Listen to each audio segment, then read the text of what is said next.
se prépare pour les élections sénatoriales du 2 février 2025. Merci encore une fois, Zéphi. Merci à vos auditrices et auditeurs qui ont écouté cette interview. Votre question, c'est une très belle question. Seulement que la question là, c'est comme vous posez, demandez aux démocrates aux États-Unis comment ils se préparent pour aller au vote des grands électeurs. Les élections sénatoriales sont des élections indirectes. C'est-à-dire que le corps électoral est connu.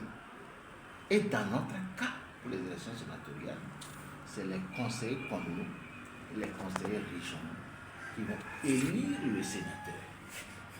Donc ce n'est pas une élection directe comme les élections législatives ou bien les élections communales. C'est pour cette raison qu'au cas, nous disons, lorsqu'on nous pose la question, voulez-vous participer ou non aux élections sénatoriales? Pour nous, nous disons que cette question-là est un non-sujet. Si nous voulons faire de ces élections sénatoriales, c'est-à-dire que la haute chambre du Parlement, un lieu de débat contradictoire, il revient au chef de l'État de faire en sorte que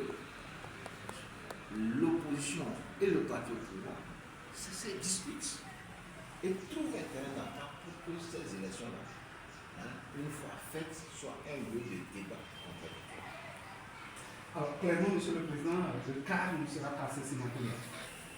Dites comme ça, c'est éviter de comprendre ce que je dis. Les élections, je répète, les élections sénatoriales sont des élections indirectes.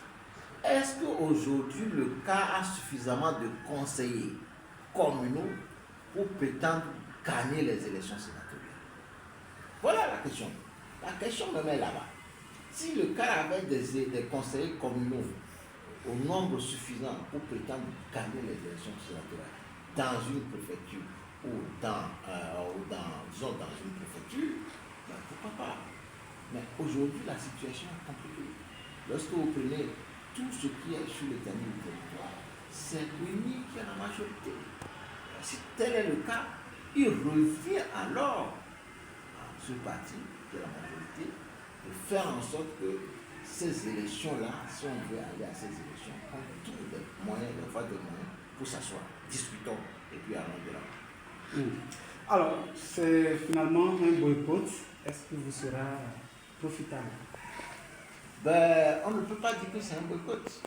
Ce que nous disons, nous le répétons, qu'un pays, dans un pays, il faut toujours discuter. Et c'est pour cela qu'il faut que les gens se dépassent, pour qu'on s'asseye avant ces élections. Il faut qu'on s'asseye avant d'organiser toute élection. Sinon, ce ne serait pas bon. Les résultats sont les bons. Alors, dans ce cas, Monsieur le Président, vous souhaitez que les sièges se distribuent? Non. C'est-à-dire que les politiques, en s'asseyant, trouveront toujours des solutions à tout problème. Il n'y a pas de problème sans solution. Donc, c'est important pour que les politiques puissent s'asseoir sur le sujet et discuter. Oui. Voilà. Est-ce que vous vous êtes concerté avec les autres partis de l'opposition qui ne souhaitent pas également aller à ces élections, ou bien c'est juste insuffisant? J'ai dit tout à l'heure que poser la question au cas s'il va aller ou non à ces élections sénatoriales, c'est un non-sujet. Donc pour nous, c'est un non-sujet. Le sujet réel, c'est comment allons-nous faire pour que ces élections-là puissent servir les populations, servir le peuple, pour que ces élections puissent donner la possibilité à notre pays, le Togo, d'évoluer, de faire un grand pas en avant. Il faut des assises, il faut des discussions. Alors, vous vous interpellez comme ça le chef de l'État? Bien sûr que le cas interpelle le chef de l'État, que la situation du pays demande à ce que lui qui est chef de l'État, il n'est pas chef de l'État seulement pour les gens de l'UNI, il est chef de l'État pour tous les Togolais et même pour les partis d'opposition. Donc ça veut dire que tous les Togolais, ça veut dire qu'il doit pouvoir dire, bon, les amis, là où nous sommes là, faisons en sorte que nous puissions discuter à fond pour savoir où nous allons.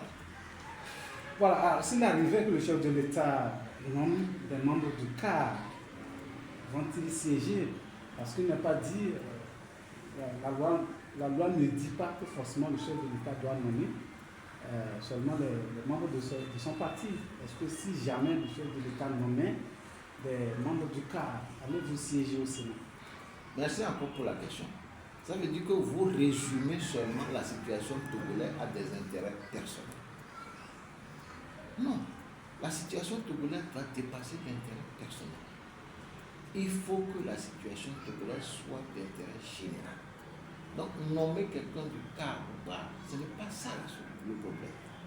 Comment allons-nous faire pour faire en sorte que ces élections qui arrivent soient des élections qui apportent un plus au Togo? C'est ça, c'est de ça que nous parlons. Donc, ne me posez pas la question, est-ce que quelqu'un du CAR va siéger ou pas? Il siège ou pas? Est-ce que ce que nous disons là, c'est seulement pour son intérêt personnel ou bien c'est seulement pour l'intérêt du CAR? Non. Ce que le CAR propose, et entre parenthèses la cogestion,